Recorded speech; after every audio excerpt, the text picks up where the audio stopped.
আমরা হয়তো অনেক সময় ভাবি, ও এই লাল কাপড় পরা বা এই সন্ন্যাসী ব্রহ্মচারী মঠে থাকে এরাই বৈষ্ণব। কিন্তু আমার বাড়িতেই বৈষ্ণব আছে। আমার স্ত্রী দীক্ষা নিয়েছে, আমি তাকে হয়তো গালি দিচ্ছি, প্রহার করছি। গুরু মহারাজ বলেন, দীক্ষার সময় আগে দেখতাম, আমরা যখন বসে থাকতাম, তোমার স্ত্রীকে তুমি গালাগালি করো নাকি, কখনো প্রহার করেছ? তখন একটা ভক্ত বলছে, হ্যাঁ গুরু মহারাজ, আমি কিছুদিন আগে একটু প্রহার করছিলাম। যাও, দীক্ষা হবে না, তুমি বৈষ্ণব অপরাধ করছো, এরকম করে বের করে দিয়েছেন, দীক্ষা হবে না। স্ত্রীকে প্রহার করছো, বৈষ্ণবী ভক্ত, তাকে গালাগালি করছো।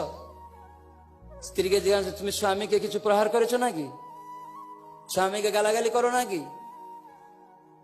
তো এরকমই তাহলে স্বামী স্ত্রী কিরকম হওয়া উচিত, আমাদের আচরণ দেখে ভক্তরা আনন্দ করবে। সেজন্য বৈষ্ণব বাচ্চা আপনার, তাকেও প্রহার করতে পারবেন না, হ্যাঁ, গালি দিতে পারবেন না।